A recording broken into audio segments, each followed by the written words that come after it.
Rain and waterfalls spotted inside China's tallest building. Video surfaced online showing water pouring down from leaking ceilings, soaking floors and offices. A new whistleblower steps forward at great personal risk. She says the Chinese regime knew about the virus long before telling the world. It's been over a week since China's Three Gorges Dam started to release floodwater. An expert says the water speed is 25 times more powerful and potentially damaging than a natural flood. Chinese authorities took action to slow down the country's stock market. It comes after a week-long boom that fueled worries of a new bubble. And Hong Kong's pro-democracy camp will have its primary election this weekend. Though Beijing's law has sent a chill through the city, one candidate says Hong Kongers are not giving up the fight. Welcome to China in Focus. I'm Tiffany Meyer. An update on the unusual traffic accident in China reported earlier this week. Chinese internet users are speculating that a social injustice issue was behind the crash. Now, a local media report seems to support the claim.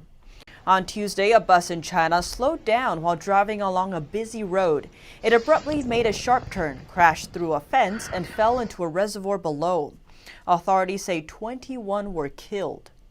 Following the accident, suspicion about its cause arose online. A screenshot from Chinese social media app WeChat says the local government previously attempted to demolish the bus driver's house, a common occurrence in China when the government decides to use residents' land for new projects. Chinese news media Caixin Weekly has since interviewed people who knew the driver. One resident identified the house where the driver Zhang Baogang lived. The neighborhood has also been demolished. Among what's left are piles of bricks, buried sofas, beds, and televisions. The resident said Zhang had lived in the neighborhood for many years. Right before the incident, he had been living somewhere else, but still kept his old apartment. Zhang's house was demolished the morning of July 7th, the day of the accident. He rushed over after he learned of the demolition, but wasn't allowed to enter the area. 2 hours later, he drove the bus into the reservoir. Days later, the neighborhood is blocked. Authorities also removed Caixin Weekly's report from the web hours after it was published. Now to China's floods. It's been over a week since China's Three Gorges Dam started to release floodwater, as fast as nearly 2 million cubic feet per second. Water from the dam, as well as heavy rains, has soaked multiple cities located downstream from the famous Yangtze River. Chinese-German hydrologist Wang Weilo told local media that at the current speed, the water being released from the dam is about 25 times more powerful and damaging than natural floodwaters. Online, one netizen commented, "That's not a dam, it's a flood accelerator." Meanwhile, media outlet Taiwan News reported that concerns over the potential collapse of the dam have scared off a major Taiwanese manufacturer from investing in Wuhan, a city downstream from the Three Gorges Dam. Likewise, Delta Electronics refused multiple invitations to invest in the city, citing the dam's stability issues. The dam was built in the 1990s despite strong opposition from experts. The Communist Party hailed its construction as a historic achievement. The severe flooding has even damaged an 800-year-old bridge in southern China. Jiangxi Province's Rainbow Bridge was built in the Song Dynasty and is seen as one of the most beautiful bridges in China. The top of the bridge suffered extensive damages, but its base is still standing thanks to its clever anti-flood architectural design. The front sections of the bridge's base are pointed while the back sections are flat. Their shape allows it to spread the force of the water and lessen its impact. And even if one of the sections is destroyed, the others can still stand on their own. So far, Communist Party leader Xi Jinping has not spoken out about the floods. A resident from southern China told Radio Free Asia that locals are now enduring severe damages to their homes, buildings, cars, and farms. Chinese authorities have yet to offer relief.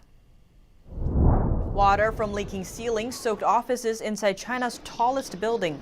The 121-story Shanghai building was completed in 2016 at the cost of over $2 billion. Videos circulating online showed water pouring down from high floors inside the tower like a mini waterfall. Office workers hastily moved computers away and covered others' belongings with plastic bags. Dripping water flowed onto the floor despite buckets placed around the offices. Elevators were also shut down. Later, the tower's management office claimed it was due to an equipment error within the building. Torrential rains hit eastern China early this week, prompting Shanghai to raise a yellow alert. Back in 2007, Chinese leader Xi Jinping, the then Shanghai Party secretary, scrutinized the tower's design plans. He had stated that Shanghai Tower should be made a first-class project with green and smart features. But many Chinese netizens were quick to criticize what they considered to be a sign of poor workmanship, as is frequently seen in China. The latest whistleblower to come forward about the CCP virus at high risk to her own safety, Dr. Li Mengyan fled Hong Kong to expose the Chinese regime's cover-up of the virus pandemic. Speaking to Fox News, Yan gave a more detailed account about what happened in the early stages of the outbreak. Doctors in Wuhan knew about this new virus that could spread between humans. The local and national governments knew, but told the rest of the world there was no threat. Yan says she was one of the first to study the coronavirus. She said by the end of last year, her supervisor, Dr. Liu Poon, asked her to look into an odd cluster of SARS-like cases in China. Yan specialized in virology and immunology at the School of Public Health at the University of Hong Kong. She said the Chinese regime refused to let overseas experts, including ones in Hong Kong, do research in China. So she turned to her friends. One such friend worked as a scientist at China CDC and told her first-hand knowledge of cases coming out of Wuhan, a cluster of 27 pneumonia cases where the virus was believed to originate. She added that her friend told her of human-to-human transmission by December 31st. Yan said she recalls telling her supervisor this information, to which he just nodded and told her to keep working. Yan believed that as scientists, they had a responsibility to warn the world. But on January 9th, the World Health Organization released a statement saying there was a virus that can cause severe illness in some patients, but it's not readily transmitted between people. Yan said after that, a lot of contacts went silent, particularly in Wuhan. Others warned her not to ask for details. One source did tell her there was a massive spike in human-to-human transmissions. Yan said when she relayed that to her supervisor, he told her to keep silent and be careful. She added that he warned her not to cross the Chinese regime or they would get in trouble and be disappeared.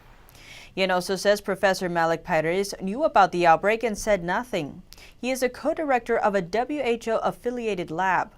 The WHO has denied allegations of a virus cover-up and of working with Yan, her supervisor, and even Paris.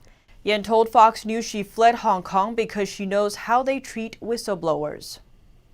So who is Dr. Yan? In February, she was interviewed by Scientific American magazine's Chinese version and quoted as an expert on the COVID-19 vaccine development. She published several articles on renowned Nature and Lancet magazine about the CCP virus. The School of Public Health at Hong Kong University is famous for publishing several significant studies on the virus. Its infectious disease professor Guan Yi is one of the few outside experts allowed to visit Wuhan to do fieldwork at the beginning of the outbreak. The university has already deleted Dr. Yan's portfolio page. China made a move on Thursday to cool down its frenzied stock market. It ends an 8-day surge that was fueling worries of a new bubble in the making. Just last month, Chinese state-run media was pushing for the stock market to rise. But now traders say Chinese authorities think the boom went too far, too fast. The Chinese regime took action on Thursday to cool down its $9.5 trillion stock market after an 8-day surge. A pair of state-owned funds announced they're planning to trim holdings for stocks that surged this week. It signals Beijing's unease over the rally's speed. Traders say it's a warning from Chinese officials that the equity boom went too far too fast. Chinese stocks added about $1 trillion in value this week, more than any other market worldwide. One Chinese state-run media warned about the dangers of a crazy bull market. Another reported that regulators asked mutual fund companies to cap new products. The cool-down suggests authorities want to create a steady bull market and not burst another bubble like what happened 5 years ago. That crash cost the Chinese market $5 trillion and affected millions of individual investors. Former CCP officials urged China to prepare for the decoupling of RMB yuan with US dollars. But the solution he proposed to internationalize the RMB is considered to be absurd by some China affair experts. Former Chinese Communist Party official Zhou Li recently published an article urging China to prepare for the decoupling of the Chinese yuan from the US dollar. The Chinese yuan is also known by another name, the renminbi or RMB. Zhou was previously the deputy head of the International Liaison Department of the CCP. Now he's working as a senior researcher for Chongyang Institute for Financial Studies, a think tank that works with the party. In his article, he blames U.S. financial policy for posing a risk to China's U.S. dollar-dominated assets. He adds that China is anxious about being cut off from the U.S. dollar-dominated SWIFT network, a secure universal method of transferring money from one country to another. Describing the situation, Zhou said the U.S., quote, holds China by the throat, end quote. To respond to the potential decoupling, Zhou proposes China boost its global use of the yuan and work to internationalize the currency. But statistics say the chances of that are slim. SWIFT systems figures show that Chinese currency accounted for only over 1% of international transactions in April. That's as the US dollar made up 43%. But China affairs expert Zhao Pei says Zhou has it wrong. Zhao says it's important to clarify which of the two currencies is after the other. It's the CCP that had to couple the RMB yuan with the US dollar because the party relies on the US dollar's credibility to ensure the RMB's reputation. Former CCP official Zhou tells the opposite story. Zhao says the RMB is by no means an alternative to the US dollar as a reserve currency. That's because of one key concern: lack of credibility. And the volume of RMB international transactions is also on the decline. International RMB circulations are very limited in quantity. Even the CCP built the system. Nobody would really care. People would only use the system when they make purchases from China. What's worse, China-based foreign enterprises are not allowed to freely send money out of China. They're limited by a maximum cap on transfers. As early as 2016, the cap was lowered from $50 million US dollars to $5 million. That's far less than what large companies need. The CCP doesn't want companies to leave China, but they're unable to exchange their profits from RMB into US dollars because the RMB is not a freely convertible currency. What's the point of having a pile of RMB on hand? Another China affairs analyst, Jason Ma, says the RMB internationalization proposal is very unlikely given the poor state of the CCP's reputation. One incident quickly went sensational when over 80 tons of Chinese gold was found to be fake. King Gold Jewelry, one of China's largest gold jewelry manufacturers listed in the United States, pledged the gold to a number of financial institutions. It was an effort to raise about $3 billion US dollars, but it was later discovered that the gold bars were actually gilded copper. About 80 tons of gold were found to be fake. That's a quarter of annual production, all fake. If even the gold is fake, can you trust that paper banknotes will be real? Ma says the regime added the final nail into its coffin when it forced its national security law on Hong Kong. The regime's credibility was completely destroyed. Putting together all of these factors, he concluded that there's no support for the potential RMB internationalization. Hong Kong's pro-democracy camp is having its primary election this weekend. The strongest candidates will run for the city's Legislative Council election this September. This as Beijing escalates its crackdown. But one candidate says Hong Kongers are not giving up the fight. NTD's Juliet Song has more. Hong Kong's pro-democracy camp is welcoming its primary election this weekend. Selected candidates will run the region's Legislative Council this September. For one of the candidates joining the race, Calvin Ho, the upcoming election has great significance. I think the most important thing about this primary is showing that the pro-democracy camp is uniting together to fight against the totalitarian regime. The communist regime is tightening its grip on the region. Following the passing of a draconian national security law, some pro-democracy groups disbanded, some politically sensitive books were pulled from libraries, and one leading activist fled from Hong Kong. A government official warned that those involved in the primary election could violate the law. One day later, Hong Kong police raided the office of an election co-organizer. Under the tense political atmosphere, Ho said the upcoming election is a show of the people's will. It is to tell this totalitarian regime, also the entire world, how determined Hong Kongers' hearts are for democracy and freedom. Critics see the law as putting an end to Hong Kong's freedom, but Ho remains hopeful. This law is not making the lives of Hong Kongers more miserable, but is darkening the lives of the Chinese Communist Party. As you can see, more people are coming out to protest. After the national security law passed, Hong Kongers aren't backing off. The national security law is far-reaching, and analysts say the law appears to cover everyone on Earth. Under the law, even non-Hong Kongers that are critical of Beijing or Hong Kong government could be punished once they enter the city. You can see the totalitarian regime's fear. It is panicking, so it's attacking all enemies. Ho said Hong Kongers should be prepared to have a long-lasting battle with the regime, doing every little thing they can, such as shopping at shops that support pro-democracy movements and sticking to their belief in their work and ordinary life. What the totalitarian regime fears the most is people protesting in their everyday lives. So Hong Kongers should continue the fight. Ho said the ruling party is cracking down on Hong Kong the same way it has cracked down on mainland regions like Xinjiang and Tibet.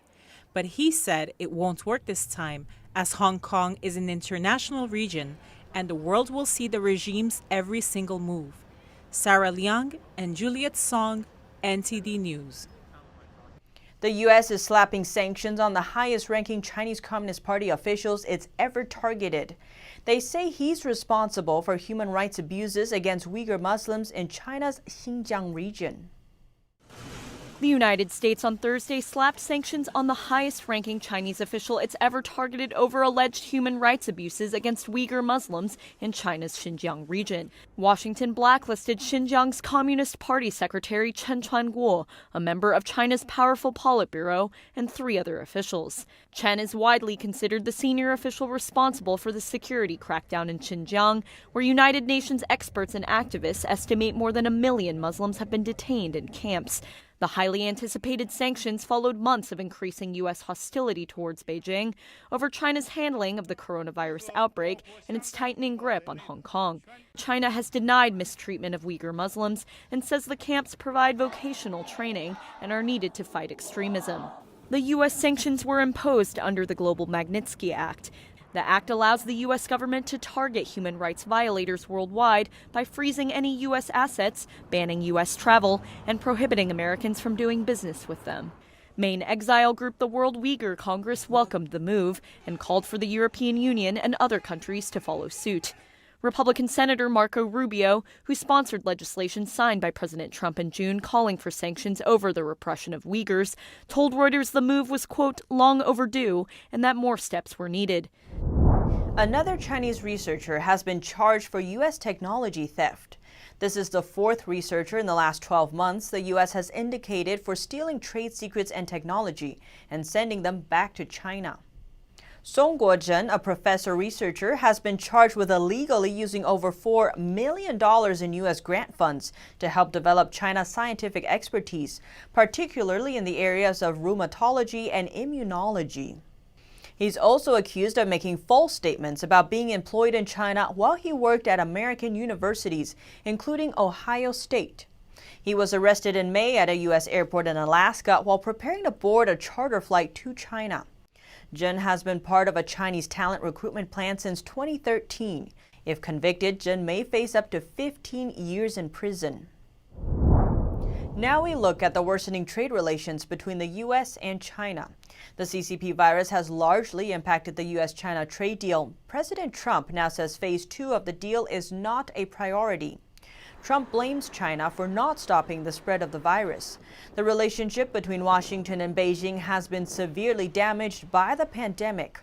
Under the Phase 1 deal, China committed to take steps toward improved intellectual property protections and stopping forced technology transfers.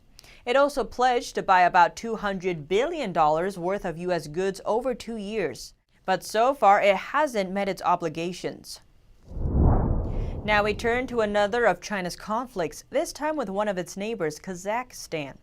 Kazakhstan has labeled a Chinese claim as fake news. That's after the Chinese embassy in Kazakhstan issued a warning about an unknown pneumonia sweeping the region. The embassy called it deadlier than the CCP virus. Kazakhstan officials deny that there's a new virus on the loose, saying China's claim is fake news. In the UK, pressure on the Foreign Secretary to target human rights abusers in China under the UK's new sanctions. Our UK correspondent Jane Wirrell has more. Welcome news for many this week from Dominic Raab. Here he's announcing the UK's new sanctions list that targets human rights abusers. So if you're a kleptocrat or an organised criminal, you will not be able to launder your blood money in this country. The sanctions, effective immediately, include travel bans and asset freezes. It targets a total of 49 individuals and organisations in North Korea, Russia, Burma and Saudi Arabia. The list, though, doesn't include human rights abusers in China, a point that came up several times. Could I just, however, raise one issue here, which is a remarkable silence on human rights violations in China?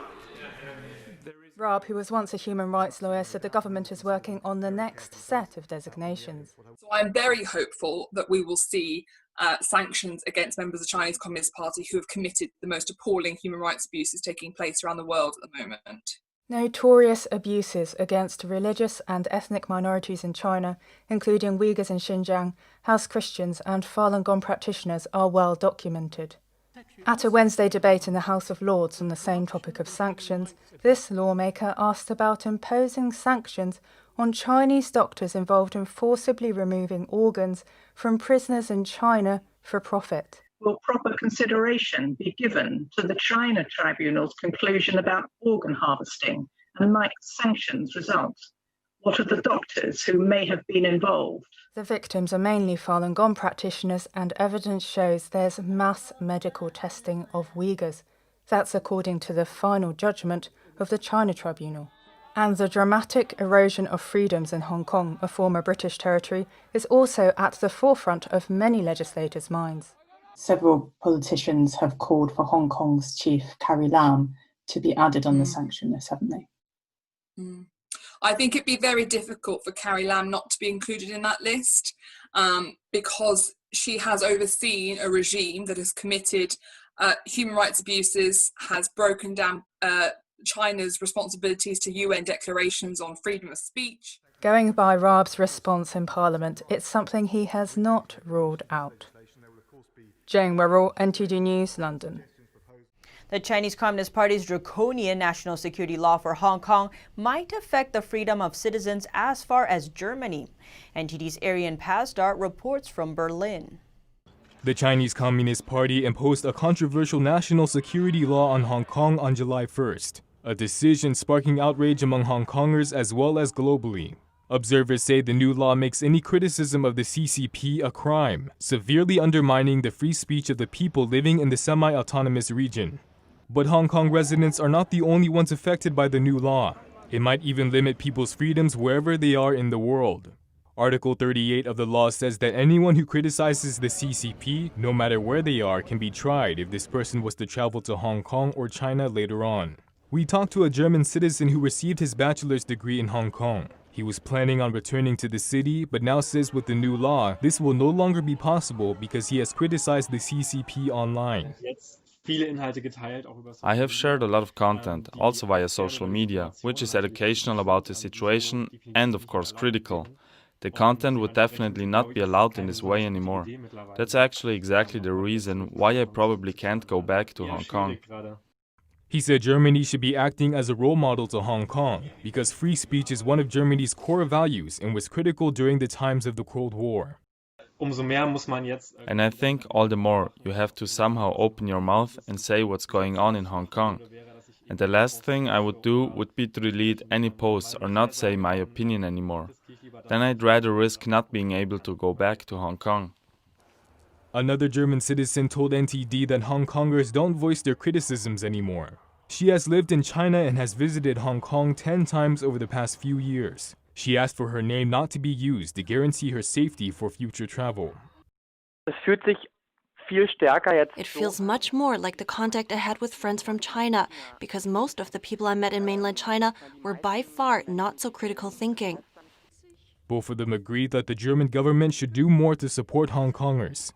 They said that the government should care less about its economic profit and more about people's rights and freedoms. Reporting by Arian Pasdar, NTD News, Berlin. And that's all for today's China in Focus. Thanks for watching, and to our viewers, starting this week, China in Focus will not broadcast on Saturdays. We wish everyone a wonderful weekend.